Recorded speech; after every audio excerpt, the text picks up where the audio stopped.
Saúdo você que me acompanha no Santo do Dia.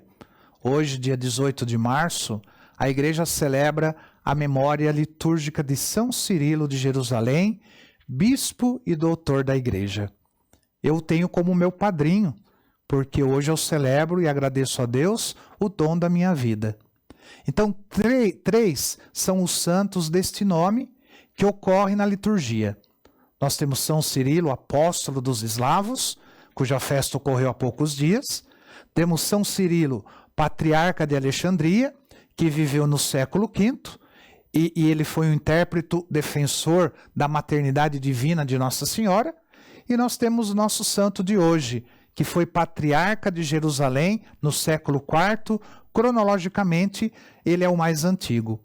E a sua memória ocorre oportunamente no tempo da Quaresma, pois ele foi um catequizador insuperável na preparação dos catecúmenos ao batismo, obra que se realizava sobretudo na Quaresma para batizá-los no Sábado Santo. Cirilo, ele nasceu em Jerusalém em 315.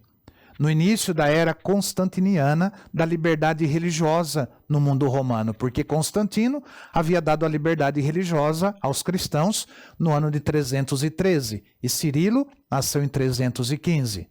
Ordenado sacerdote, ele recebeu a tarefa de preparar ao batismo os catecúmenos, isto é, os adultos provindos do paganismo que desejavam abraçar a religião cristã.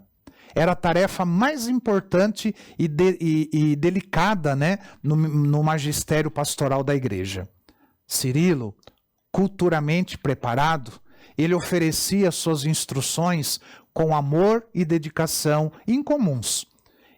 Conservavam-se, né, as famosas catequeses pronunciadas nas igrejas da ressurreição do Santo Sepulcro de Jerusalém, vazadas na solidez da doutrina e simplicidade da linguagem a fim de atingir o povo todo.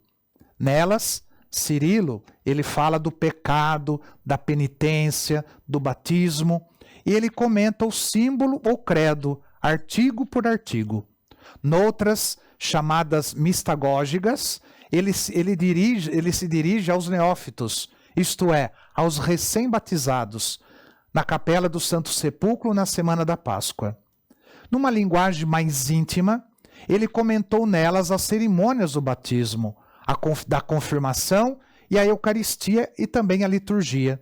São verdadeiras obras-primas no gênero e importantíssimas também sob o aspecto histórico.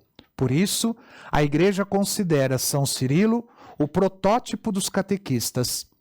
Cirilo, ele continuou sua missão catequética também quando, aos 35 anos, ele foi eleito bispo patriarca de Jerusalém. Com temperamento pacífico, inimigo de controvérsias, São Cirilo, como bispo de Jerusalém, ele teve uma vida atribulada. Sem pretendê-lo, viu-se envolvido na disputa do arianismo que dilacerava o Oriente cristão naquele século. O arianismo que negava a divindade de nosso Senhor Jesus Cristo. Relembremos, né, como de fato, após as definições do Concílio de Nicéia, que foi celebrado em 325, sobre a divindade de Cristo, continuou o século IV agitado e dividido entre defensores e contraditores da doutrina definida, né, e os adeptos da fé nicena e os arianos de todos as matizes. Cirilo não era afeito a grandes especulações teológicas, filosóficas, e nem percebia a sutilidade da doutrina. Ele era amigo da paz e sensível às divisões que agitavam a cristandade antiga. Contra ele voltaram-se assanhados os adversários da fé nicena e conseguiram que o santo bispo fosse exilado 3 vezes, num total de 16 anos, quase a metade do tempo de todo o seu episcopado. Finalmente, reconduzido pelo imperador Teodósio à cátedra de Jerusalém, ele se esforçou em renovar espiritualmente sua diocese, dividida pelo cisma, atacada pela heresia e poluída pelos maus costumes. Nisso, se confirmou como grande mestre, pastor solícito e sábio mediador e conciliador dos ânimos. São Cirilo, ele faleceu em 386, com 71 anos de idade. E assim reza a oração da missa. Ó Deus, que levastes vossa igreja a penetrar mais profundamente nos mistérios da salvação pela catequese de São Cirilo de Jerusalém, concedei-nos por suas preces conhecer de tal modo o vosso Filho, que tenhamos a vida em plenitude. O Papa Leão XIII, em 1882, ele elevou a categoria de doutor da Igreja o Patriarca de Jerusalém, São Cirilo de Jerusalém. Por isso, nós pedimos a sua intercessão. São Cirilo de Jerusalém, rogai por nós. E que o Senhor te abençoe, em nome do Pai, do Filho e do Espírito Santo. Amém.